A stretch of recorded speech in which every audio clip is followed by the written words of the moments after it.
स्वागत है आपका स्टडी मेरी ज़िद में। मैं विकास। जैसा कि आपका हिंदी में टेस्ट सीरीज चल रही है, तो उसी क्रम में आपका ये अगला वीडियो है जिसमें हम हिंदी के 20 प्रश्न देखेंगे जो आपकी एसएससी जीडी 2022 और 23 की परीक्षा के लिए बहुत ही महत्वपूर्ण होने वाले हैं। तो चलिए शुरुआत करते हैं। आपका पहला प्रश्न है, कान भरना मुहावरा किस अर्थ में प्रयुक्त होता है? ऑप्शन ए प्रशंसा करना, ऑप्शन बी चुगली करना, ऑप्शन सी बहुत बोलना, ऑप्शन डी बकवास करना। तो कान भरना मुहावरे का अर्थ हो जाएगा चुगली करना, यानी ऑप्शन जो बी है आपका सही हो जाएगा। चलिए आगे बढ़ते हैं और अगला प्रश्न देखते हैं। प्रश्न आपका अगला है कि धरती पर पैर न पड़ना का तात्पर्य क्या होगा? ऑप्शन ए खुशामद करना, ऑप्शन बी विनती करना, ऑप्शन सी बहुत खुश होना, ऑप्शन डी कल्पना करना। तो धरती पर पैर न पड़ना इसका हो जाएगा आपका बहुत खुश होना। ऑप्शन जो सी है वो आपका सही हो जाएगा। आगे बढ़ेंगे और प्रश्न आपका अगला देखेंगे। प्रश्न है कि जहां पहुंचना कठिन हो वह स्थान क्या कहलाता है? ऑप्शन ए दुर्लभ, ऑप्शन बी दुर्बल, ऑप्शन सी दुर्गम, ऑप्शन सी डी दूभर। तो यहाँ पे ऑप्शन जो सी है यानी दुर्गम वो आपका सही हो जाएगा। चलिए अगला प्रश्न है कि भारत की प्राचीन भाषा है। Option A Hindi, option B Pali Sanskrit, option C Sanskrit या ऑप्शन डी उर्दू। तो यहाँ पे ऑप्शन जो सी है यानी संस्कृत वो आपका सही हो जाएगा। आगे बढ़ेंगे और आपका अगला प्रश्न है कि हिंदी की विशिष्ट बोली ब्रजभाषा किस रूप में सबसे अधिक प्रसिद्ध है? ऑप्शन ए राजभाषा, ऑप्शन बी तकनीकी भाषा, ऑप्शन सी राष्ट्रभाषा या ऑप्शन डी काव्य भाषा। तो यहाँ पे ऑप्शन जो बी है यानी तकनीकी भाषा वो आपका सही हो जाएगा। आगे बढ़ेंगे और प्रश्न आपका अगला है कि सत्याग्रह का संधि विच्छेद क्या होगा? ऑप्शन ए सत्य धन ग्रह, ऑप्शन बी सत्य धन आग्रह, ऑप्शन सी सत्य धन आग्रह या ऑप्शन डी सत्याधन अग्रह। तो यहाँ पे ऑप्शन जो बी है ये सत्य धन आग्रह वो आपका सही हो जाएगा। और अगर आपसे ये पूछे बताओ इसमें संधि कौन सी है, तो इसमें दीर्घ स्वर संधि है।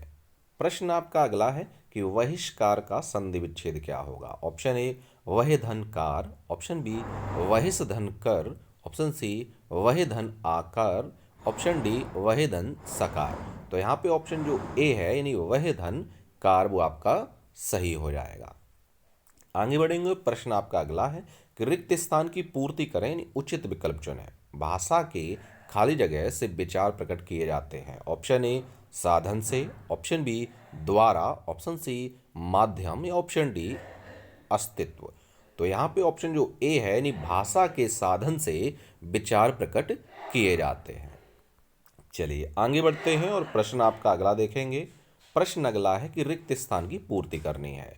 भारत एक स्वतंत्रता खाली जगह देश है। ऑप्शन ए भक्त, ऑप्शन बी पुजारी, ऑप्शन सी सहिष्णु, ऑप्शन डी प्रिय। तो यहाँ पे ऑप्शन जो डी है वो आपका सही हो जाएगा। भारत एक स्वतंत्रता प्रिय देश है। आगे बढ़ते हैं। फिर से आपको बताया गया है रिक्त स्थान की पूर्ति करनी है कि मातृभूमि की तरह जन्मभूमि भी खाली जगह महिमाशाली है। ऑप्शन ए बहुतेरी, ऑप्शन बी अधिकतर, ऑप्शन सी अतीब, ऑप्शन डी अधिकाधिक। तो यहाँ पे ऑप्शन जो सी है यानी मातृभूमि की तरह जन्मभूमि भी अतीब महिमाशाली है। अगला प्रश्न है, बताना है आपको देशज शब्द में से कौन सा है? ऑप्शन ए पांखी, ऑप्शन बी चिरई, ऑप्शन सी परिंदा, ऑप्शन डी विहग। तो यहाँ पे ऑप्शन जो बी है यानी चिरई वो आपका कैसा है? तो देशज शब्द है, आपका सही हो जाएगा। अगला है देशज शब्द, फिर से इनमें बताना है नारिकेल, ढाल, कुई, ठोकर। तो यहाँ पे ऑप्शन जो सी है यानी कुई वो कैसा है? देशज शब्द है, आपका सही हो जाएगा।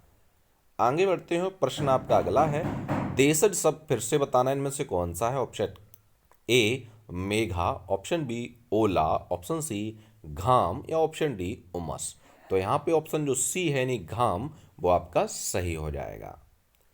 आगे बढ़ते हैं। प्रश्न आपका अगला है कि जो दंड पाने योग्य हो इस वाक्य के लिए शब्द क्या होगा। ऑप्शन ए भयानक, ऑप्शन बी अकिंचन, ऑप्शन सी दंडनीय, ऑप्शन डी जीवट। तो यहाँ पे ऑप्शन जो सी है यानी दंडनीय वो आपका सही हो जाएगा, यानी जो दंड पाने योग्य हो उसे हम कहेंगे दंडनीय। अगला है कि इनमें से कौन सा शब्द उपमा का पर्यायवाची नहीं है। ऑप्शन ए खाद, ऑप्शन बी तुलना, ऑप्शन सी मिलान, ऑप्शन डी सादृश्य। तो यहाँ पे ऑप्शन जो ए है यानी खाद वो आपका उपमा का पर्यायवाची नहीं है। अगला है आपका कि चमड़ी जाए पर दमड़ी ना जाए, इस लोकोक्ति का अर्थ क्या होगा। ऑप्शन ए गुंडागर्दी करना, ऑप्शन बी गलत ढंग से कमाई, ऑप्शन सी बहुत कंजूस होना, ऑप्शन डी चर्म रोग हो जाना। तो यहाँ पे चमड़ी जाए पर दमड़ी ना जाए मुहावरे का अर्थ हो जाएगा यानी बहुत कंजूस होना। आगे बढ़ते हुए प्रश्न आपका अगला है कि मोम सा तन घुल चुका, अब दीप सा मन जल चुका, इस पंक्ति में कौन सा अलंकार है। ऑप्शन ए पूर्णोपमा, ऑप्शन बी रसनोपमा, ऑप्शन सी लुप्तोपमा या ऑप्शन डी मालोपमा। तो यहाँ पे ऑप्शन जो बी है यानी रसनोपमा वो आपका सही हो जाएगा। अगला प्रश्न है कि शुद्ध वर्तनी बतानी है कि तिरस्कार किस तरीके से लिखा जाएगा। Option A B C D चार दिए गए हैं, तो यहाँ पे ऑप्शन जो ए है यानी तिरस्कार वो आपका इस तरीके से लिखा जाता है।